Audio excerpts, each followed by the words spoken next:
যে সাম্প্রতিক কয়েকটা ঘটনায় আমাদের মনে হচ্ছে যে নির্বাচন কমিশন কিছুটা নিরপেক্ষতা হারাচ্ছে, কিংবা যেসব প্রার্থীরা আচরণবিধি ভঙ্গ করতেছে, যেসব শিক্ষকরা শুধুমাত্র একটা দলের নির্দিষ্ট প্যানেলকে প্রমোট করতেছে এবং তাদের বিরুদ্ধে তাদের পক্ষে সোশ্যাল মিডিয়ায় ভোট চাচ্ছে, আমরা বলেছি যে এইসব শিক্ষকদের বিরুদ্ধে ব্যবস্থা নিতে হবে। যারা আচরণবিধি লঙ্ঘন করতেছে তাদের বিরুদ্ধে ব্যবস্থা নিতে হবে। আর এর পাশাপাশি আমরা আরও বেশ কিছু বিষয়ে নির্বাচন কমিশনকে কনসার্ন জানিয়েছি, কিন্তু আমরা দেখেছি যে নির্বাচন কমিশন একদমই নীরব ভূমিকা পালন করতেছে। আসসালামু আলাইকুম, এনটিভির দর্শকদের স্বাগত জানাচ্ছি আমি স্পেশাল করেসপন্ডেন্ট জাহিদুর রহমান। দর্শক, আমরা আপনাদের নিয়ে এসেছি জাহাঙ্গীরনগর বিশ্ববিদ্যালয়ে। আপনারা জানেন 11 সেপ্টেম্বর অনুষ্ঠিত হতে যাচ্ছে জাকসু নির্বাচন, এবং সেটা অনুষ্ঠিত হতে যাচ্ছে 33 বছর পর। আজকে আমাদের অতিথি জাকসু নির্বাচনে ভিপি প্রার্থী আরিফুজ্জামান উজ্জ্বল। মিস্টার উজ্জ্বল, এনটিভির পক্ষ থেকে আপনাকে স্বাগত জানাই। আপনি দীর্ঘদিন সাংবাদিকতা করেছেন ক্যাম্পাসে এবং সাংবাদিক নেতাও ছিলেন। এখন আপনি হতে চলেছেন জাকসু নেতা। অনুভূতিটা কেমন লাগছে? না, অনুভূতি তো খুবই চমৎকার, কেননা যখন সাংবাদিকতা করেছি আমরা তো আসলে সাংবাদিকরা কী করি যে সবাই যেটা বাহির থেকে দেখতেছে আমরা একটু ভেতর থেকে দেখার চেষ্টা করি আর কি। তো সেই জায়গা থেকে বিশ্ববিদ্যালয়ের সমস্যাগুলো, যে সংকটগুলো এগুলো যেগুলো রয়েছে সেগুলো আমি খুব কাছ থেকে দেখেছি। এই জায়গায় আমার মনে হয়েছে যে আসলে এই যে সংকট এবং সমস্যাগুলো এগুলো দূর করতে হলে আমাদের মাঠ পর্যায়ে কাজ করা প্রয়োজন। শুধুমাত্র আমরা সাংবাদিকতার জায়গা থেকে এটা পরিবর্তন করা সম্ভব হচ্ছে না। কিছু কিছু সম্ভব হচ্ছে, কিন্তু যদি বৃহত্তর স্বার্থেই বলি যে এটা সম্ভব হচ্ছে না, সেই জায়গায় মনে করেছি যে মাঠ পর্যায়ে থেকেই এই সমস্যাগুলো সমাধান করা যাবে। এবং আমার মনে হয় যে আসলে জাকসুই একমাত্র স্বতন্ত্র প্ল্যাটফর্ম হতে পারে এই শিক্ষার্থীদের যে সমস্যাগুলো রয়েছে, যে সংকটগুলো রয়েছে এগুলো সমাধানে। সেই জায়গা থেকে আমি মনে করি যে আসলে এই জাকসুতে আমাদের প্রতিদ্বন্দ্বিতা করা দরকার, এবং আমরা যে সংকটগুলো, যে সমস্যাগুলো দেখেছি বিশ্ববিদ্যালয়ে, সেগুলো আমরা এই জাকসুর মাধ্যমেই সমাধান করতে পারবো বলে বিশ্বাস রাখি। ভোটের পরিবেশ কেমন দেখছেন? সামগ্রিক পরিবেশ আমরা ভোটারদের মধ্যে একদম উৎসাহ উদ্দীপনা দেখেছি, যেহেতু দীর্ঘ 33 বছর পর নির্বাচন হচ্ছে। এবং আমরা যদি বলি যে ব্যক্তিগতভাবে আমি ভোটারদের কাছ থেকে একদম খুবই ইতিবাচক সাড়া পাচ্ছি। এবং ভোটের সামগ্রিক পরিবেশ যদি বলি, এখন পর্যন্ত বিশ্ববিদ্যালয় প্রশাসনের এবং যে নির্বাচন কমিশন আছে তাদের প্রথম থেকেই তাদেরকে আমরা দেখতেছিলাম যে তারা খুব নিরপেক্ষ ভূমিকা পালন করতেছিল। কিন্তু এই যে সাম্প্রতিক কয়েকটা ঘটনায় আমাদের মনে হচ্ছে যে নির্বাচন কমিশন কিছুটা নিরপেক্ষতা হারাচ্ছে। এই জায়গায় আমরা নির্বাচন কমিশনকে গতকাল সংবাদ সম্মেলনের মাধ্যমে সতর্ক করেছি যে তাদের কাছে যে অভিযোগগুলো জমা পড়তেছে, কিংবা যেসব প্রার্থীরা আচরণবিধি ভঙ্গ করতেছে, যেসব শিক্ষকরা শুধুমাত্র একটা দলের নির্দিষ্ট প্যানেলকে প্রমোট করতেছে এবং তাদের বিরুদ্ধে তাদের পক্ষে সোশ্যাল মিডিয়ায় ভোট চাচ্ছে, আমরা বলেছি যে এইসব শিক্ষকদের বিরুদ্ধে ব্যবস্থা নিতে হবে। যারা আচরণবিধি লঙ্ঘন করতেছে তাদের বিরুদ্ধে ব্যবস্থা নিতে হবে। আর এর পাশাপাশি আমরা আরও বেশ কিছু বিষয়ে নির্বাচন কমিশনকে কনসার্ন জানিয়েছি, কিন্তু আমরা দেখেছি যে নির্বাচন কমিশন একদমই নীরব ভূমিকা পালন করতেছে, কাউকে কোনো ধরনের শোকজও দিচ্ছে না, কিংবা এইসব যে ঘটনার বিষয়ে তাদের কোনো বক্তব্য আমরা পাচ্ছি না। সেই জায়গায় গতকাল আমরা নির্বাচন কমিশনকে আমরা সচেতন করেছি। আমরা তাদের প্রতি গতকাল পর্যন্ত অনাস্থা জ্ঞাপন করেছি, এবং আমরা বলেছি যে এই যে 11ই সেপ্টেম্বরের আগ পর্যন্ত যে সময়, এই সময়ের মধ্যে যদি তারা তাদের নিরপেক্ষতা বজায় না রাখতে পারে, তাহলে আসলে নির্বাচন কতটা অবাধ, সুষ্ঠু, নিরপেক্ষ হবে সে বিষয়ে আমাদের প্রশ্ন থাকে। সেই জায়গায় আমরা নির্বাচন কমিশনকে বলেছি যে আপনাদের কাছে যে অভিযোগগুলো পড়তেছে এগুলো যাতে দ্রুত সুরাহা করা হয়। আপনি বৈষম্য বিরোধী আন্দোলনে ছিলেন সামনের সারিতে। ভিপি নির্বাচনে আপনাকে আসার ব্যাপারে অনুপ্রাণিত করলো কারা? জায়গায় আসলে অনুপ্রাণিত হয়েছি আমি আমার শিক্ষার্থীদের মাধ্যমে, কেননা আমরা আসলে দেখেছি যে বিশ্ববিদ্যালয়ের যে সিনিয়র অধিবেশন প্রতি বছর হয়, সেখানে আসলে জাকসু নির্বাচন বন্ধ থাকার কারণে শিক্ষার্থীদের কোনো প্রতিনিধিত্ব সেখানে থাকতো না। শিক্ষার্থীদের স্বার্থ সংশ্লিষ্ট বিষয়গুলো নিয়ে কোনো ধরনের আলাপ আলোচনা হতো না। আমরা সবসময় দেখতাম যে আসলে বিশ্ববিদ্যালয়ের যে শিক্ষকদের স্বার্থ কীভাবে আরও বৃদ্ধি পায়, কিংবা তাদের যে সুযোগ সুবিধাগুলো রয়েছে সেগুলো কীভাবে আরও বাড়ানো যায়, এই বিষয়গুলো নিয়ে বেশি আলোচনা হয়েছে।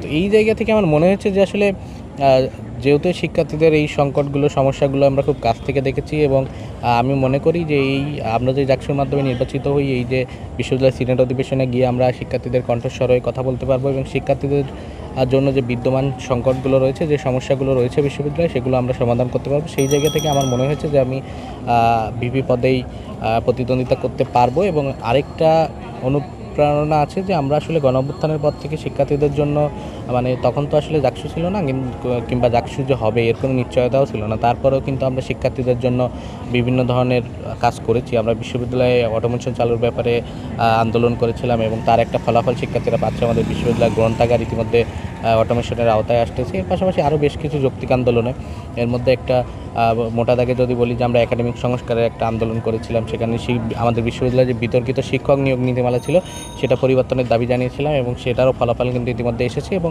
এর পাশাপাশি আরও বেশ কিছু যৌক্তিক দাবি যেগুলো শিক্ষার্থীরা আসলে সবাই সমর্থন করে, সেই ধরনের কিছু দাবিতে আমরা আন্দোলন করেছি। সেই জায়গা থেকে আমার মনে হচ্ছে যে শিক্ষার্থীরা আমাদের প্রতি রায় দিবে এবং আমরা যেহেতু ইতিমধ্যেই তাদের পক্ষে কাজ করছি, সেই জায়গা থেকে তারা আমাদেরকেই বেছে নিবে এবং তাদের জন্য কাজ করার যে সুযোগ সেটা আরও বড় পরিসরে তৈরি করতে তারা ভূমিকা রাখবে বলে মনে করি। নির্বাচনের এই পূর্ব মুহূর্তে কেমন চাপ অনুভব করছেন? চাপ তো বটেই। এই যে সারাদিন একদম সকাল থেকে রাত 3টা-4টা অবধি আমরা প্রচারণায় থাকতেছি, ভোটারদের দ্বারে দ্বারে যাচ্ছি। তো এটা তো আসলে পরিশ্রম হচ্ছে, কিন্তু এইগুলো তো আসলে চাপ সামলাতেই হবে। শিক্ষার্থীদের দ্বারে দ্বারে না গেলে তো আসলে ভোট তো দিবে না।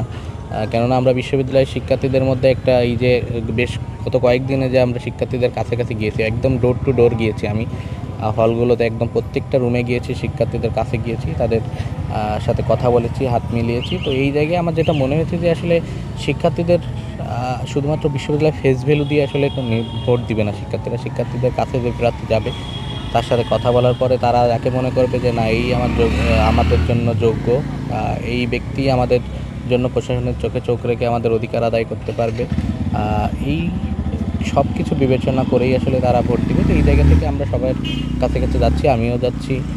এবং চাপ বলতে কি আসলে এই যে পরিশ্রম হচ্ছে এর বাইরে আসলে বাড়তি কোনো প্রেশার নাই। তারপরেও কিছু বিষয় আছে যে যখন আমরা দেখি যে এই যে শিক্ষকরা আসলে যখন অন্যান্য ছাত্র সংগঠনের যে প্যানেল আছে তাদেরকে প্রমোট করতেছে কিংবা তাদের জন্য একদম ওপেনলি ভোট চাচ্ছে, তো এই জায়গাগুলো আমাদেরকে একটু হতাশ করে যে একজন শিক্ষক তো আসলে তার নিরপেক্ষ জায়গা থেকে এই কাজটা করতে পারে না। বিশ্ববিদ্যালয়ের শিক্ষার্থীরা তো সকল শিক্ষকেরই হওয়ার কথা আর কি, সেই জায়গা থেকে আমাদের কিছুটা শঙ্কা রয়েছে। দীর্ঘ 15-16 বছর এই ক্যাম্পাস ছাত্রলীগের দখলেই ছিল। 5 আগস্টের পরে তারা নেই। এদের যে একটা বড় সমর্থক গোষ্ঠী, এই যে নিষিদ্ধ সংগঠন বলা হচ্ছে, তাদের ভোটগুলো কারা টানছে? তাদের ভোটগুলো কোথায় যাবে বলে আপনি মনে করেন? এখন পর্যন্ত আসলে বোঝা যাচ্ছে না যে আসলে ভোটগুলো কোথায় যাবে, কিন্তু যেটা আমরা দেখতেছি, যেটা আমরা উপলব্ধি করছি যে আসলে আমরা দেখতেছি যে একজন স্বতন্ত্র প্রার্থী যার প্রচারণায় সরাসরি আসলে এই যে ছাত্রলীগের নেতাকর্মীরা যারা শুধুমাত্র 15 জুলাই হামলার সাথে জড়িত না থাকার কারণে বিশ্ববিদ্যালয়ে বিদ্যর্পে এখনও বহাল তবিয়তে রয়েছে, সেই সব ছাত্রলীগের নেতাকর্মীরা যারা আমরা দেখেছি, মানে আমরা দেখি নাই যে তারা অফিসিয়ালি পদত্যাগ করেছে, মানে পদত্যাগ কিন্তু করে নাই যারা পদে ছিলেন, তো তারপরেও তাদেরকে আমরা এই নির্বাচনী প্রচারণায় অংশ নিতে দেখছি। এটা আসলে আমাদের জন্য খুবই হতাশার, কেননা 15 জুলাই রাতে যারা আমাদের ভাই বোনদের উপর হামলা করলো, তো সেই সব ছাত্রলীগের নেতাকর্মীদেরকে একদম সাথে নিয়ে প্রচারণায় অংশ নেওয়ানো, এবং আমরা আসলে এই আশঙ্কাটা হয় যে যদি ওই প্রার্থী জিতে যায় তাহলে আসলে তাদের পুনর্বাসন হবে কিনা ক্যাম্পাসে, আবার এই যে আগে পুরনো যে অপসংস্কৃতি ছিল সেটা আবার ফিরবে কিনা, এই জায়গাগুলোতে আমাদের আশঙ্কা থাকে। সেই জায়গা থেকে ভোটের হিসাব তো আসলে বলা যায় না যে ভোট তারা কাদের দিবে, তবে আমরা একদম প্রকাশ্যে যেটা দেখতেছি যে একজন স্বতন্ত্র প্রার্থীর প্রচারণায় সরাসরি আমরা যাদেরকে দেখতাম যে ছাত্রলীগের কর্মসূচিতে সক্রিয় অংশগ্রহণ করতো, সেই ধরনের ছাত্রলীগ কর্মীদেরকে প্রচারণায় অংশ নিতে দেখছি। আপনার শৈশবের গল্প শুনতে চাই, কোথা থেকে এসেছেন? আমার গ্রামের বাড়ি খুলনা জেলার কয়রা উপজেলা। পড়াশোনাটাও একদম প্রত্যন্ত অঞ্চলেই, ওখানে মাধ্যমিক শেষ করে তারপরে খুলনা শহরে আসা। খুলনা শহরে আমি সরকারি মজিদ মেমোরিয়াল সিটি কলেজ থেকে আমি আমার উচ্চ মাধ্যমিক শেষ করি। এরপরে বিশ্ববিদ্যালয়ে ভর্তি পরীক্ষায় দিই এবং ভর্তি পরীক্ষা অংশগ্রহণ করি এবং পরবর্তীতে জাহাঙ্গীরনগর বিশ্ববিদ্যালয়ে আমি এসেছি একদম বাংলাদেশের সর্বদক্ষিণের জেলা খুলনার কয়রা উপজেলা থেকে। এখানে আসলে পড়ছি যে আমি মার্কেটিংয়েই পড়ছি। মার্কেটিংয়ে আমি স্নাতক শেষ করেছি, আমার স্নাতকোত্তর MBA চলতেছে। লক্ষ্য এখন পর্যন্ত যেহেতু মার্কেটিংয়ে পড়েছি, সবসময় একটা ইচ্ছাই ছিল যে ব্যবসা করার, উদ্যোক্তা হওয়ার, তো সেই ইচ্ছাটাই এখন পর্যন্ত রয়েছে। আশা করি সামনে আমি হয়তো কোনো উদ্যোক্তা হব কিংবা কোনো ব্যবসা প্রতিষ্ঠানের সাথে যুক্ত হব। বাজেটের বিষয় একটু জানতে চাচ্ছি, আপনার বাজেট কত? আমাদের বাজেটটা আসলে নির্ধারিত করে দিয়েছে। দেখা যায় যে বিশ্ববিদ্যালয় প্রশাসন আচরণবিধি যখন করেছে 7,000 টাকা বরাদ্দ দিয়ে দিয়েছে বা লিমিটেশন দিয়ে দিয়েছে। সেই জায়গা থেকে আমরা বিশ্ববিদ্যালয় প্রশাসনকে জানিয়েছিলাম যে আসলে 7,000 টাকা আমরা আমার ভোটারই আছে 12,000-এর কাছাকাছি। তো 12,000 ভোটারের কাছে আমার 12,000 লিফলেট দিতে গেলেও 12,000 টাকা, মানে 1 টাকা করে আমাদের খরচ হচ্ছে লিফলেটগুলো তৈরি করতে। তো এই যে একটা পরিস্থিতি বিশ্ববিদ্যালয় প্রশাসন তৈরি করেছে, আবার আমরা যদি এটা নিয়ে তাদেরকে প্রশ্ন করি, তারা কোনো সদুত্তরও দিতে পারে না। তো এই জায়গা থেকে আমাদের মানে কিছুটা টেকনিক ইউজ করতে হচ্ছে। আমাদের হয়তো কোনো স্পন্সরের মাধ্যমে আমাদের লিফলেটগুলো তৈরি করতে হচ্ছে, কিংবা আমরা যে আমাদের প্রমোশনের জন্য, ভিজুয়াল প্রমোশনের জন্য আমরা যে ভিডিওগুলো তৈরি করতেছি সেগুলো আমাদের স্পন্সরের মাধ্যমে করতে হচ্ছে। দেখা যায় আমাদের ভিডিওর শেষে একটা প্রতিষ্ঠানের নাম দিয়ে, মানে তাদের মাধ্যমেই করতে হচ্ছে, যাতে আমরা 7,000 টাকার মধ্যেই থেকে আমরা করতে পারি। তো এই যে বিভিন্ন ধরনের টেকনিক একটু ইউজ করতে হচ্ছে, কারণ বাস্তবতা হচ্ছে কোনোভাবেই সম্ভব না 7,000 টাকার মধ্যে করা। কারণ আমি যদি আমার ইউনিভার্সিটিতে একটা নির্বাচন, আমি যদি আমার 10টা ছোটো ভাইয়ের সাথে বসি, তো তারা যদি আমার কাছে একটু মানে চা খাওয়ারও আবদার করে, কিংবা মানে চা খাওয়ার আবদার করা মানেই তো শুধু চা না, এর সাথে আরও অনেক কিছুই থাকে। তো এই যে খরচটা আসলে এটা আসলে কোনোভাবেই হয় না। তো তারপরে আমরা চেষ্টা করছি। আবার বিশ্ববিদ্যালয় প্রশাসনকে আমরা এই জায়গায় ধন্যবাদ দিতে চাই যে তারা যে লিমিটেশনটা দিয়েছে, কারণ হয়তো দেখা যাবে যে অনেকের সক্ষমতা নাই যে 7,000 টাকাও খরচ করার, আবার অনেকের সক্ষমতা আছে যে আমি 50-60,000 টাকা খরচ করবো। তো এই যে বিশ্ববিদ্যালয় প্রশাসন যে একটা ব্যারিয়ার দিয়ে দিচ্ছে, আমি মনে করি যে এটা একদিক থেকে ইতিবাচক, যে সবার জন্য লেভেল প্লেয়িং ফিল্ডটা এক হইল। এই জায়গায় আমরা প্রশাসনকে ইতিবাচক হিসেবে দেখি, কিন্তু বাস্তবতার জায়গায় যদি দেখি, আসলে 7,000 টাকার মধ্যে নির্বাচন করাটা খুবই টাফ। এই ক্যাম্পাস জীবনে প্রেম ভালোবাসার খবর কি? আমি আসলে উচ্চ মাধ্যমিক থেকেই আসলে প্রেমের সাথে জড়িয়েছিলাম, এবং এখন আমি বিয়েও করে ফেলেছি। মানে দীর্ঘ একটা আমাদের প্রেমের সম্পর্কের পরে আমরা দুজনেই বিয়ে করে ফেলেছি। ধরেন আপনি ভিপি হিসেবে জয়ী হলেন, নামের আগে কি ভিপি উজ্জ্বল যুক্ত করবেন? না, এই ধরনের কোনো উচ্চাকাঙ্ক্ষা নাই। আমি সবসময় মানে এই বিশ্ববিদ্যালয়ে তো দীর্ঘ একটা সময় ধরে সাংবাদিকতা করেছি, অনেক সুযোগ ছিল, মানে অবৈধভাবে অনেক উপার্জন করে একটা মানে পশ লাইফ লিড করার, কিন্তু আসলে এই ধরনের কোনো উচ্চাকাঙ্ক্ষা আমার ছিল না। আমি সবসময় চেয়েছি যে একদম সিম্পল একটা জীবনযাপন করার জন্য, এবং আমি এই যে আন্দোলন পরবর্তী সময়ে আমি বৈষম্য বিরোধী ছাত্র আন্দোলনের দায়িত্ব পালন করেছি, বাংলাদেশ গণতান্ত্রিক ছাত্র সংসদের দায়িত্ব পালন করেছি। আমরা আসলে আমাদের সবারই একটা আকাঙ্ক্ষা ছিল যে এর আগে মানে 24-এর যে গণ অভ্যুত্থানের আগে যে অপসংস্কৃতি ছিল সেটা যাতে আর না ফিরে। কিন্তু আমরা দেখেছি যে এই 24 পরবর্তী সময়েও কিন্তু বৈষম্য বিরোধী ছাত্র আন্দোলন, বাংলাদেশ গণতান্ত্রিক ছাত্র সংসদ, এই দুটো সংগঠনের প্রতি মানুষের, মানে বিশেষ করে তরুণ প্রজন্মের অনেক আশা আকাঙ্ক্ষা ছিল। কিন্তু আমরা বিভিন্ন জায়গায় বিভিন্ন ইউনিটকে দেখেছি যে বিতর্কিত হতে বিভিন্ন ঘটনার কারণে। এবং এই জায়গায় যদি বলি, একমাত্র জাহাঙ্গীরনগর বিশ্ববিদ্যালয় আমরা এখন পর্যন্ত, আমাদের বিরুদ্ধে তথ্য প্রমাণ তো অনেক দূরে থাক, একটা অভিযোগ পর্যন্ত নাই।